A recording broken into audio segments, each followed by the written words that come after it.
وعلى آله وصحبه أجمعين. رب اشرح لي صدري ويسر لي أمري واحلل عقدة من لساني يفقه قولي. سبحانك لا علم لنا إلا ما علمتنا إنك أنت العليم الحكيم. ولا حول ولا قوة إلا بالله العلي العظيم. Syukur Alhamdulillah, bersua kembali kita untuk minggu ini di Manis FM dalam program Talaki Safinatun Najah menggunakan kitab Safinatun Najah. Hari ini hari Jumaat. Setiap jam 6 petang kita akan sama-sama menimba ilmu pengetahuan dalam soal agama. Kita juga sekarang ini bersiaran langsung di Facebook Manis FM dan anda semua boleh kongsikan live tersebut bersama yang lain. Dan anda juga boleh mengemukakan persoalan melalui live FB, persoalan yang berkaitan dengan tajuk pembicaraan. Anda juga boleh dengar melalui MyTV saluran 726 dan secara online di aplikasi Sweet Plus.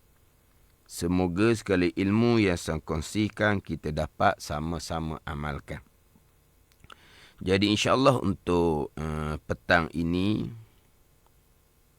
minggu yang ke-6 lah, saya menangguh sementara kitab Safinatun Najah. Saya pergi kepada pembicaraan perkara-perkara yang disunatkan ketika berwudu, yang mana dalam kitab Safinatun Najah hanya didatangkan pembicaraan fardu wudu ataupun rukun wudu yang 6 perkara. Tidak didatangkan pembicaraan berkaitan dengan sunat-sunat ketika berwudu. Jadi sunat-sunat ketika berwudu ni untuk dapat kesempurnaan. Untuk dapat kesempurnaan ketika berwudu, maka perkara-perkara yang disunat ketika berwudu pun kita kena pelajari jugalah. Kena pelajari molek hak berkaitan dengan perkara-perkara yang disunat ketika berwudu. Apa amalan sekalipun, sama telah amalan yang fardu yang wajib, begitu juga dengan amalan-amalan yang sunat, kita lakukan menuruti ilmu. Terutama hak fardu, hak wajib lah. Begitu juga dengan perkara-perkara yang sunat yang kita amalkan. Biarlah kita tahu, pasti, berilmu, kemudian kita beramal dengan jelas. Bukan kita turut-turut orang.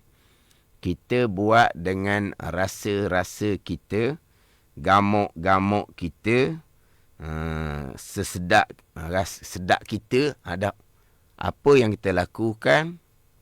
Sebagaimana Nabi bersabda, wal amalu tabi'un, dan amal ibadah ialah mengikut ilmu. Jadi biar jelas amal kita tu berdasarkan kepada ilmu. Termasuk juga amal-amal yang disunatkan. Jadi sebelum saya nak menyambung pembicaraan perkara yang disunatkan ketika membasuh muka, saya nak mengulangi sedikit lagi hak pembicaraan minggu lepas dan juga minggu yang terdahulu, pembicaraan berkaitan dengan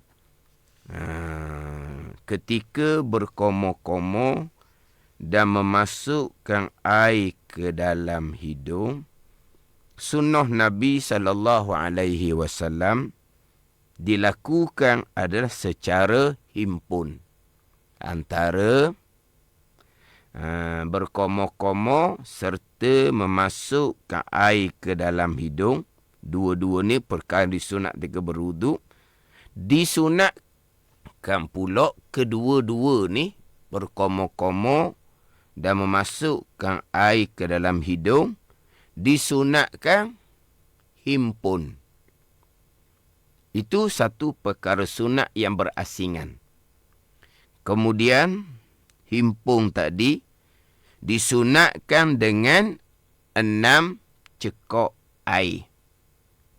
Dengan 6 cekok air. Tadah air dengan tangan kanan 3 cekok. Dengan sebelah tangan. Bukan dengan 12 tangan. Dengan sebelah tangan.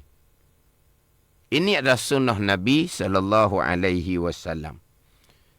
Yang banyak diamalkan, dipisahkan antara berkomoh-komoh 3 kali dengan 3 cekok air.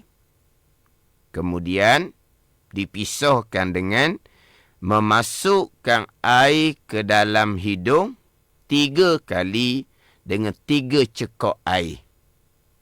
Jadi yang pertama, tertinggal sunnah Nabi, himpun. Dan kedua, tertinggal sunnah Nabi, iaitu dengan 3 cekok air. Buat sebagaimana saya sebut tadi, dapat je pahala sunat berkomoh-komoh 3 kali. Dapat je pahala memasukkan air ke dalam hidung 3 kali. Tapi tak ada dapat sunnah fadilah. Himpun antara berkomoh-komoh dan memasukkan air ke dalam hidung dengan 3 cekok air. Ini yang datang daripada hadis-hadis Nabi SAW yang sahih. Sebagaimana hadis muttafaqun alaih. Hadis yang diriwayatkan oleh Imam Bukhari dan Imam Muslim. Hadis yang diriwayatkan daripada Abdullah bin Zaid. Di hujung hadis itu, Abdullah Zaid mengatakan bahawa summa adkhala sallallahu alaihi wasallam yadahu famadmada wastanshaqa min kaffin wahidin yaf'alu zalika salasan. Kemudian memasuk oleh Nabi SAW akan tangannya ke dalam bekas air. Maka berkomoh-komoh Nabi SAW dan memasukkan air ke dalam hidung oleh Nabi SAW daripada tangan yang satu. Daripada tangan yang satu. Sebelah tangan. Melaku oleh Nabi SAW demikian. Mana berkomoh-komoh serta masukkan hidung. Dengan yang satu Nabi buat 3 kali. Maknanya dihimpunkan serta dengan 3 kali 3 cekok air. Yang mana minggu lepas ada yang tanya pula. Kalau dengan sebelah tangan tak cukup air tu. 1 cekok untuk berkomoh-komoh separuh. Untuk memasukkan air ke hidung separuh. Cukup. InsyaAllah cukup. Kalau pakai 12 tangan, satunya Nabi pakai sebelah tangan. Pakai 12 tangan tu banyak dah lalu orang panggil. Pakai sebelah tangan. Yang mana minggu lepas ada dalam FB, komen dalam FB minggu lepas lah. Daripada Fauziah Abdullah, minggu lepas. Dia kata, Alhamdulillah, mula-mula himpunkan. Agak sukar nak bahagikan air antara berkomoh-komoh dengan memasukkan ke dalam hidung. Mungkin tapak tangan kecil mungkin. Lama-lama air itu lebih daripada cukup untuk masukkan dalam hidung. Sangat-sangat luar biasa. Bila 1 cekok lebih daripada cukup. Memang cukup. Kemungkinan Separuh tu untuk berkomor, mungkin banyak sikit mungkin. Nak banding dengan memasukkan air ke dalam hidung. Tetapi cukup dengan sebelah tangan. Macam mana cara dia? Ambil ni cekok air. Cekok air dalam koloh ke, air dalam beldi ke, ataupun tadah bawah pahip ke. Kalau air dalam koloh yang besar, tak muskil lah. Lepas tu macam mana air dalam beldi, air sedikit tak sampai 2 koloh, pergi cekok air dalam tu, tak jadi mustakmal ke air. Nanti insyaAllah selepas habis bicara perkara sunat ni, akan masuk bicara berkaitan dengan air. Tak akan jadi mustakmal. Dengan hanya semata-mata kita memasukkan tangan kita ke dalam air satu beldi untuk cekok air satu genggam, air beldi tersebut tidak akan jadi mustakmal. Nanti kita akan bicaralah air mustakmal atau air yang macam mana. Sebab banyak sangatlah, banyak jugalah saya sejumpa orang yang salah faham berkaitan dengan air mustakmal. Masuk tangan je, masuk jari sebatang je ke dalam air yang sedikit, terus dia katakan air jadi mustakmal. Itu tak betul sangatlah.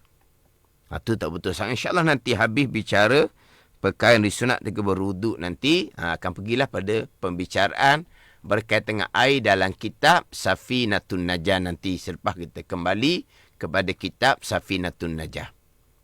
Jadi ambil air dalam koloh cekok, ambil air dalam beldi contohnya, ataupun tadah bawah pahit boleh cekok. Separuh tu masuk ke dalam mulut. Masuk dalam mulut, kemudian berkomor-komor serok sampai ke halkum, pangkat sampai ke dalam. Lepas tu ludah sebelah kiri. Separuh lagi tu serok masuk ke dalam hidung, kemudian keluarkan kembali kepada sebelah kiri dengan secekok air. Selesai. Ambil cekok yang kedua, sama juga. Separuh berkomor-komor, separuh masuk air ke dalam hidung, kemudian hembus keluar daripada hidung. 2. Ambil cekok yang ketiga, separuh berkomor-komor, separuh masuk air ke dalam hidung. Itu yang paling afdal sekali.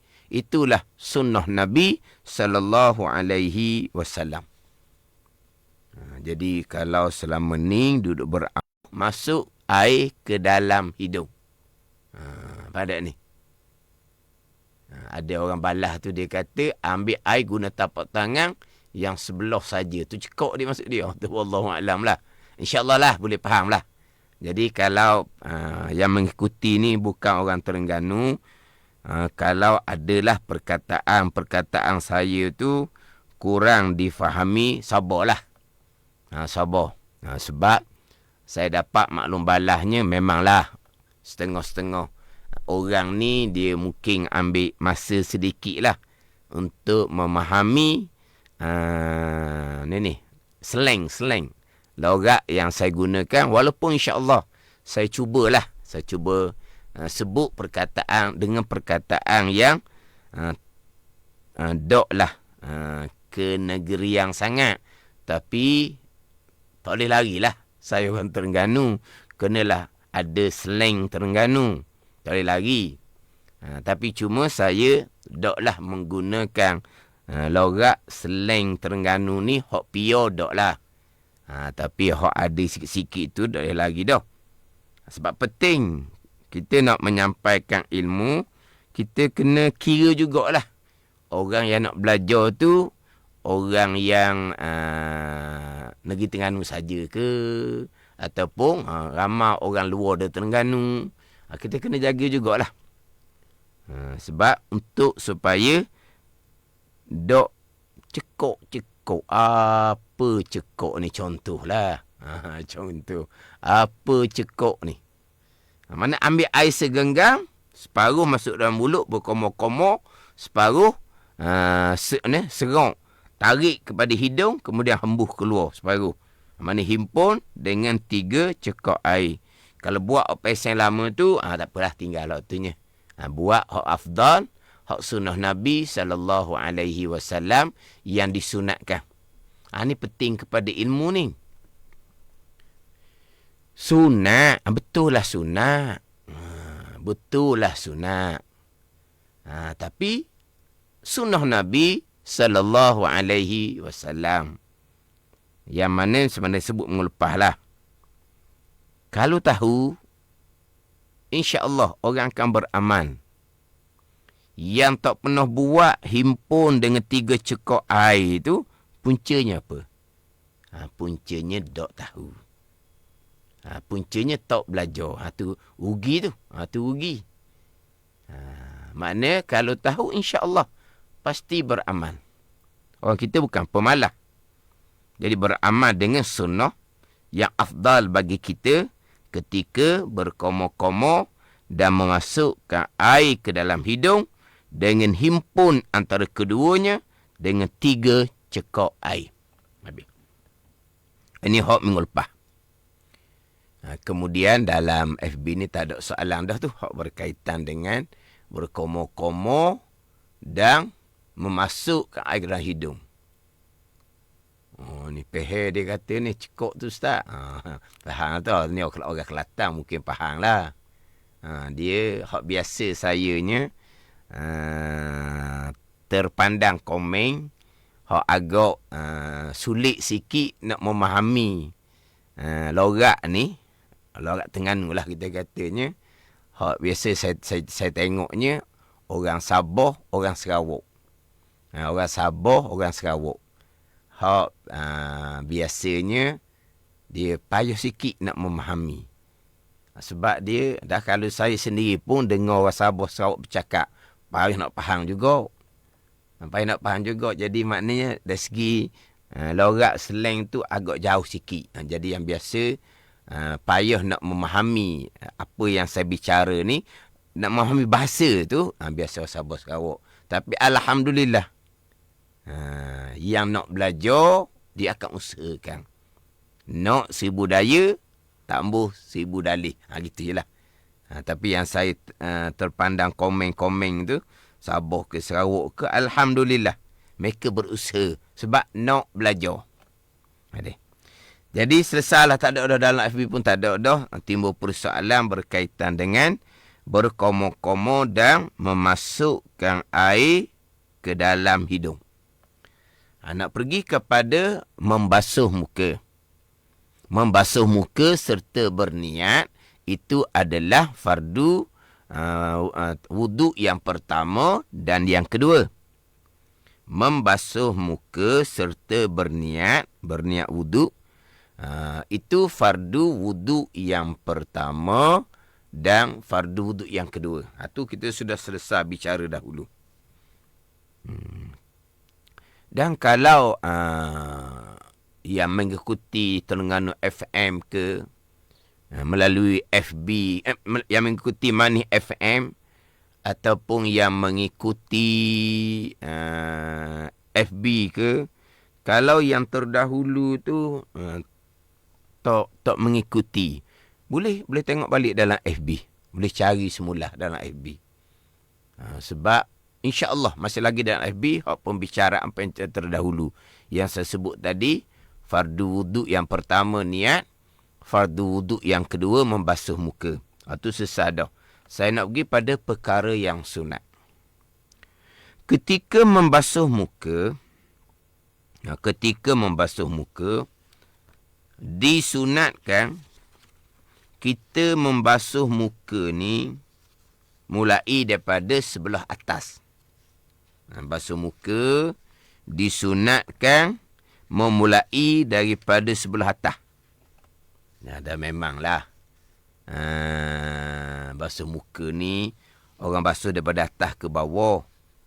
Tak ada orang basuh muka ambil daripada dagu naik ke atas. Tu orang panggil songsang lah tu. Songsang kenapa? Terbalik itu tak ada orang buat. Tak ada orang buat basuh muka ni mula di tengah. Tak ada. Memang basuh muka ni mulai daripada atas. Dan memang disunatkan mulai membasuh muka daripada sebelah atas. Memang sunat. Basuh muka ni wajib. Itu fardu wuduk yang kedua. Basuh daripada mana dulu? Daripada atas ke bawah. Daripada dahi lah. Turun ke kanan ke kiri, pipi serentak, kemudian terus ke bawah. Mungkinlah nanti kita akan bicara ketika membasuh tangan, ketika membasuh kaki. Di situ ada boleh nak mula daripada jari, boleh nak mula daripada siku. Kalau tangan, kalau kaki boleh mula daripada jari dan juga boleh mula daripada tumit. Hak tangan kaki je. Terkadang ada orang yang basuh tangan dia mula daripada siku. Ada orang yang basuh kaki mula daripada tumit. Disunatkan basuh tangan mula daripada jari sampai ke siku. Basuh kaki mula daripada jari barulah pergi kepada tumit, pergi pada buku lali. Sunat. Basuh tangan janji rata sampai ke siku. Basuh kaki janji rata sampai ke dua buku lali. Tu fardu wuduk.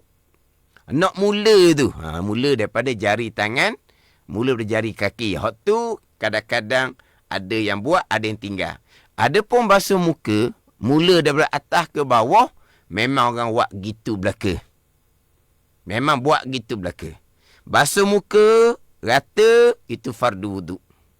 Basuh muka mula daripada atas ke bawah, itu perkara yang disunatkan ketika berwuduk.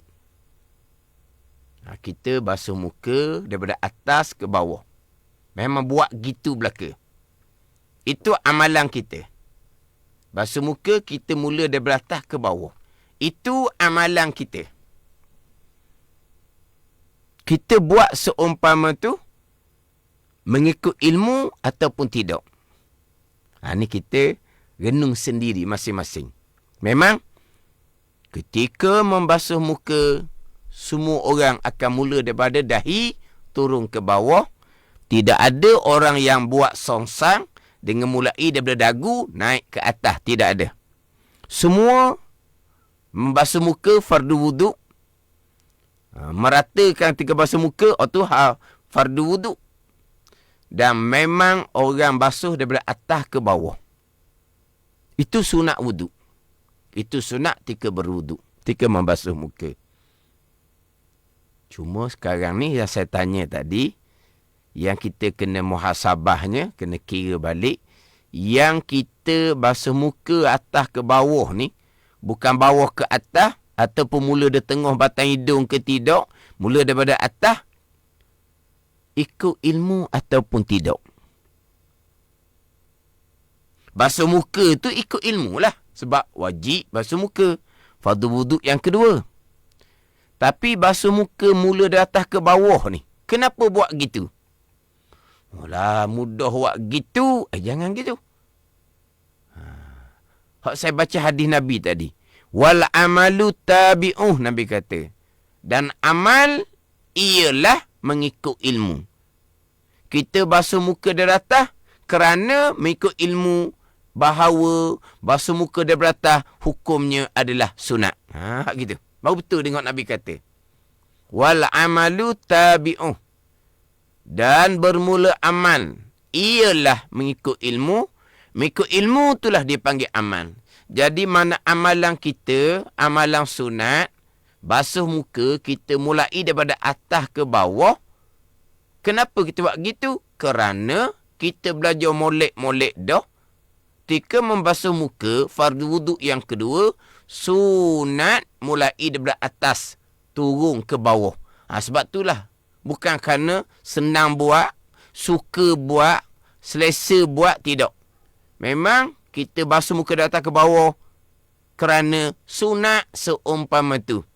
Yang berbetulan dengan senang buat, suka buat, tak apalah.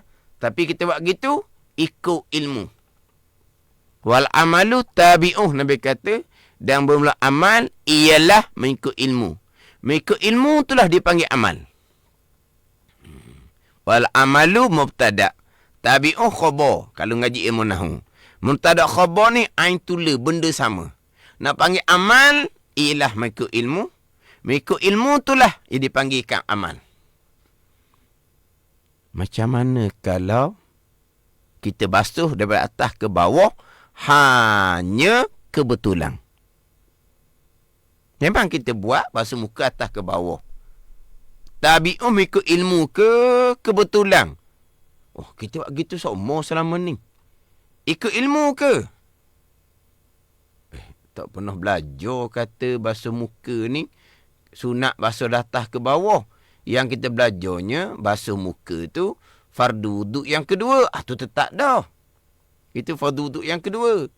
Tapi basuh muka ni cara dia. Nak mula basuh daripada kawasan mana? Yang memang kita buat daripada atas ke bawah. Kita buat atas ke bawah. Kenapa tu atas ke bawah? Kerana kita belajar dalam kitab. Sunat buat gitu. Dia panggil beramal ialah mengikut ilmu. Tapi kita belajar basuh muka je. Fardu wuduk. Lepas tu mula dari atas ke bawah sunat tu. Kebetulan je kita buat. Macam mana tu? Bukan beramal mengikut ilmu dia panggil.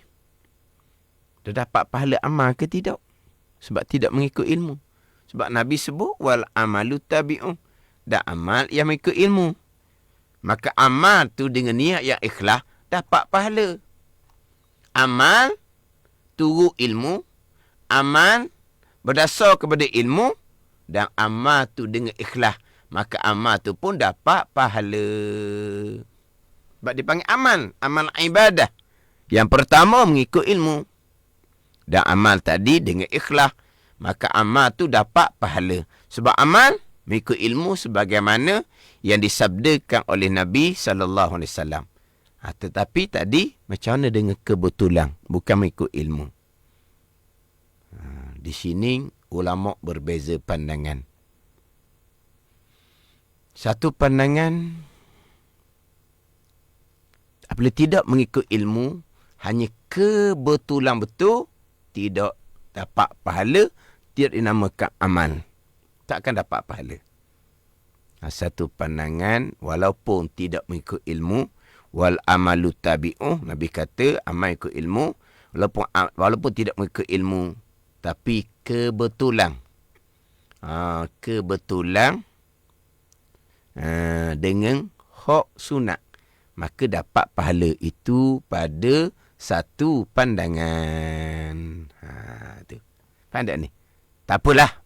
Pakai pandangan boleh pahala jugalah. Walaupun hanya kebetulan. Tapi nak ceritanya, ulama berbeza pandangan. Dapat pahala ke tidak. Sebab hanya kebetulan. Bukan beramal mengikut ilmu. Faham tak ni? Biarlah kita buat apa pun. Wajib terutama. Dan juga sunat. Kita buat biarlah mengikut ilmu. Faham tak ni? Kita pun tahulah petang ni. Sunat basuh muka daripada atas ke bawah. Payah apa kita nak dapat ilmu tu? Payah apa nak dapat ilmu tu? Allah payahnya lah ilmu. Sunat basuh muka mula dari atas. Payah apa? Mudah je. Kemudian, ilmu ni, ilmu yang amalan harian. Ilmu amalan harian, insya-Allah ilmu tu kita tak akan lupa. Sebab nanti kita nak solat maghrib. Kita nak solat maghrib. Kita ambil wuduk. Kita pun basuh muka. Kita basuh dari atas ke bawah. Kita ingat. Sunat buat gitu tu. Basuh atas ke bawah. Jadi ni ilmu hak amal sepanjang masa ni. Wuduk berapa kali sehari? Faham tak ni? InsyaAllah kalau ilmu yang berkait dengan amal sepanjang masa ni, bab taharah, bab semayang, bab berjemaah, itu insyaAllah kita akan ingat selama-lamanya. Sebab memang amalan kita sepanjang masa. Berwuduk ni, tiap-tiap hari tu berapa kali pun tak tahu. Tapi kenapa kita tak tahu pun hukum sunat? Basuh muka mula daripada atas. Sebab kita kurang amati ilmu yang berkait dengan amal yang kita amal sepanjang hari. Semayang 5 kali. Wuduk bukan 5 kali. Nak pegang Quran, ambil wuduk. Nak semai sunat, ambil wuduk. Hak 5 kali, semai fardu. Kalau bilang-bilang sehari semalang ni, nak tidur, ambil wuduk. Berapa kali ambil wuduk? Amalan kita dah tu. Tapi ilmunya tak lengkap. Walaupun berkait dengan perkara sunat, rugilah. Kita kata ambil molek ni. Peluang yang diqadakkan oleh Allah Subhanahu Wa Taala, boleh belajar mudah-mudah, buka radio Mani FM ataupun buka Facebook Mani FM, boleh belajar. Tak ada telinga je. Senang je. Ini hak Tuhan keluasan. Maka ambil peluang molek. Ambil peluang molek, kita belajar. Biar kita buat, walaupun perkara sunat, buat jelas dengan ilmu yang kita pelajari. Kemudian, ketika kita membasuh muka, basuh muka fardu wuduk, itu jelas dah. Dia ada kanan, dia ada kiri. Mana kanan? Pipi kanan. Mana kiri? Pipi kiri. Yang mana di antara perkara yang disunatkan ketika berwuduk adalah tayamun, dipanggil. Tayamun. Tayamun. Bukan tayamum. Tayamun.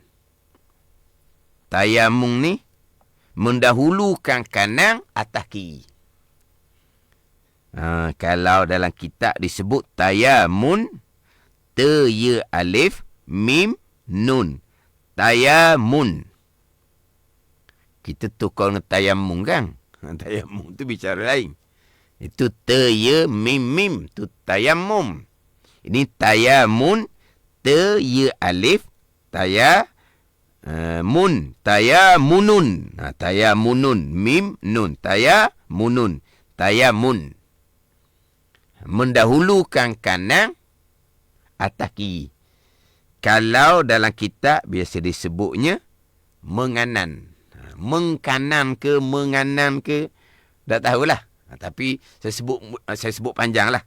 Tayamun, mendahulukan kanan atas kiri. Itu tayamun.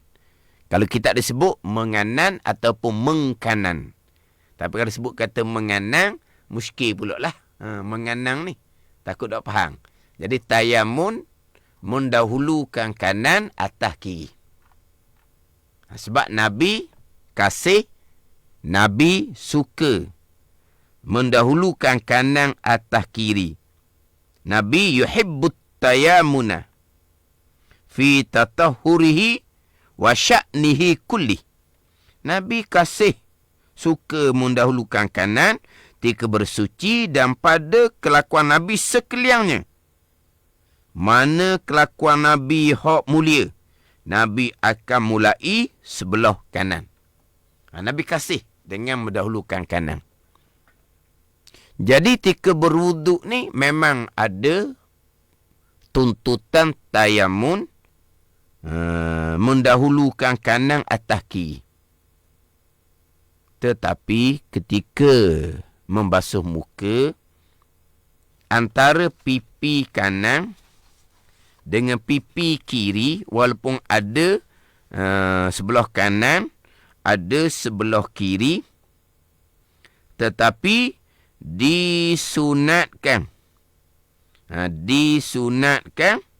membasuh sebelah kanan pipi, sebelah kiri pipi kiri secara serentak. Disunatkan basuh serentak antara pipi kanan dengan pipi kiri. Pada ni. Sebab dia di antara anggota mudah dibasuh secara serentak. Dia yang terdahulu, yang ada dua anggota juga, tangan kanan dan kiri adalah dua tapak tangan. Dua tapak tangan yang permulaan wuduknya basuh tangan basuh dua belah tangan serta membaca bismillah serta hati berniat membasuh tangan sebagai sunat wuduk. Maka ketika membasuh tangan, ada tangan kanan, ada tangan kiri. Disunatkan basuh serentak antara tangan kanan dengan tangan kiri. Sunat basuh serentak. Sunat basuh serentak. Faham tak ni? Sama tadi pergi pada basuh muka. Pipi kanan, pipi kiri, sunat basuh serentak. Nanti akan pergi kepada sunat sapu dua telinga. Jadi, dua telinga ni ada kanan kiri juga. Telinga kanan sebelah, telinga kiri sebelah. Ketika sapu telinga, sunat sapu serentak. Dia tidak ada sunat mendahulukan sapu telinga kanan, kemudian sapu telinga kiri. Tidak ada. Tidak ada. Faham tak ni?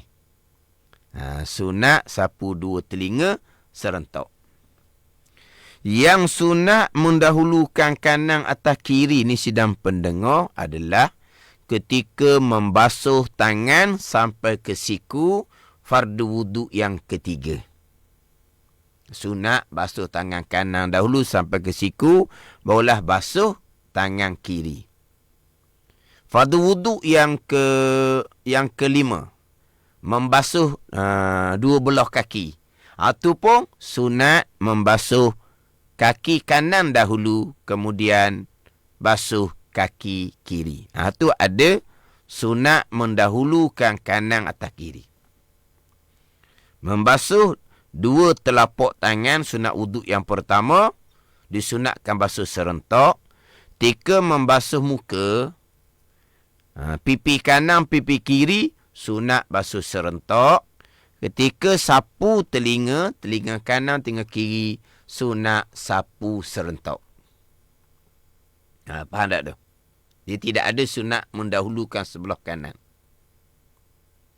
Melainkan. Ketika membasuh dua pergelangan tangan, ketika membasuh dua pipi, ketika menyapu dua telinga, ada juga sidang pendengar sunat mendahulukan sebelah kanan. Ni kita di penghujung dah ni. Tinggal 5 minit lagi masanya. Mungkin tak habis lagi lah saya bicara berkaitan dengan perkara sunat ketika membasuh muka. Membasuh muka fardu wuduk yang kedua. Bilakah ketika sunat mendahulukan kanan atas kiri tayamun? Ketika membasuh dua pergelangan tangan, ketika membasuh dua pipi, ketika membasuh muka.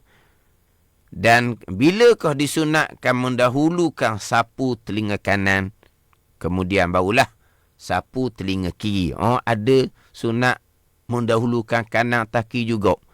Selain daripada basuh tangan sampai ke siku, sunat mendahulukan sebelah tangan kanan. Membasuh kaki, sunat membasuh kaki kanan terlebih dahulu.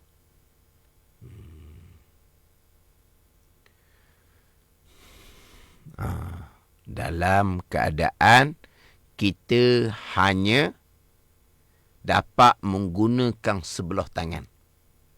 Ketika kita hanya dapat menggunakan sebelah tangan. Sama ada memang seseorang tu kudung, tangan hanya ada sebelah. Tangan dia ada sebelah je, sebelah tu tidak ada. Dia OKU, cacat. Dia kudung tu daripada asal jadi ke, kudung tu kemudian ke, sama je lah. Maka dia hanya boleh menggunakan sebelah tangan. Sebab dia hanya ada tangan sebelah. Sama juga sidang pendengar yang ada dua tangan, tapi satu tangan saja boleh digunakan. Hak tadi saya contohkan orang kudung. Ataupun orang ada dua tangan. Sebelah tangan tu jadi kena angin ahmar. Sebelah tangan tu sudah tidak boleh digunakan. Samalah. Sama macam kudung jugalah. Dia hanya ada satu tangan saja yang boleh digunakan. Ni tak ni. Dua-dua tangan comel. Dua-dua tangan sihat. Tapi dia hanya boleh menggunakan sebelah tangan.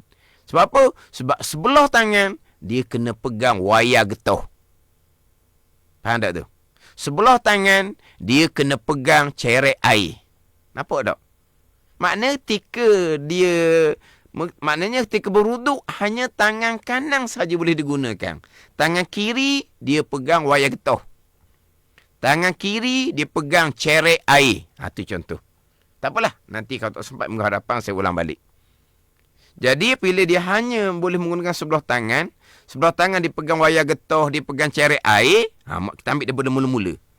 Mula-mulanya basuh pergelangan tangan. Dia kena basuh tangan kanan dahulu serta membaca Bismillahirrahmanirrahim serta niat basuh tangan sebagai sunat wuduk. Selesai? Lepas tu tukar tangan kanan peluk pegang cerek air, basuh tangan kiri. Itu sunat kanan dahulu. Kemudian sampai masa basuh muka, tangan kiri dipegang wayar getah. Jadi dia basuh daripada atas. Dia sunat basuh dari atas. Dia tangan kiri pegang cerek air, basuh daripada atas. Jadi wayar getah ni basuh muka, cerek air ni basuh muka. Tangan sebelah je boleh digunakan. Maka daripada dahi disunatkan dia turun ke sebelah pipi kanan dahulu, barulah pusing pada pipi kiri. Sunat menganang.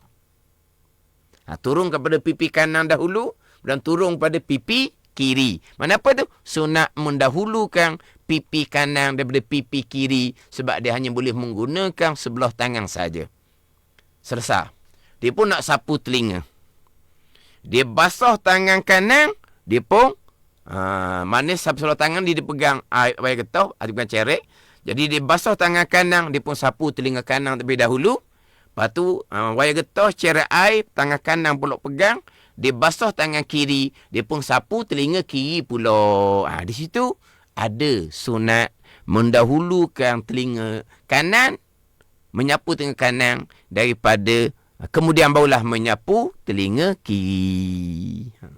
Jadi basuh kedua pergelangan tangan, ketika membasuh dua pipi, basuh muka, ketika menyapu dua telinga, sunat mendahulukan sebelah kanan, kemudian barulah sebelah kiri, jikalau hanya boleh menggunakan sebelah tangan saja. Hak kudung tu sama telah lah. Ataupun ada dua tangan, tapi satu tangan kena angin ahmar sudah tidak boleh digunakan. Ataupun tangan kedua-dua molek, tapi sebelah digunakan untuk pegang wayar getah. Ataupun sebelah digunakan untuk pegang cerek air. Jadi setakat itulah untuk petang ni. Jadi bab basuh muka ni tak selesai lagi lah. Bukan bab basuh muka fardu wuduk yang kedua. Bab perkara yang disunatkan kita buat ketika membasuh muka. Jadi insyaAllah minggu-minggu hadapan saya masih lagi bicara berkaitan dengan perkara yang disunatkan ketika membasuh muka. Jadi insyaAllah saya akan susung sunat wuduk ni mengikut apa yang kita amal. Apa yang kita duk amal ketika kita berwuduk. Hak campur dengan hak ketika kita hak sunat, kemudian hak wajib. Hak wajib tu ada pula perkara disunatkan. Kita insya-Allah saya akan susung seumpama tu. Sebab yalah cuma ambil dalam kitab-kitab yang lain. Jadi kitab Safinatun Najah tidak ada bicara berkaitan dengan perkara yang disunatkan ketika berwuduk. Wallahu a'lam. Bismillahirrahmanirrahim. Alhamdulillahirabbil alamin. Wassalatu wassalamu ala sayyidil mursalin wa ala alihi wa sahbihi ajma'in. Allahumma ftah alaina futuhal arifin. Allahumma allimna ilma akdamin wa fahimna famas sabiqin warzuqna ruqat talibin. Allahumma zidna ilman wa alhiqna bis salihin. Wa sallallahu ala sayyidina Muhammadin wa ala alihi wa sahbihi wa sallam. Walhamdulillahi rabbil alamin. Wassalamualaikum warahmatullahi wabarakatuh.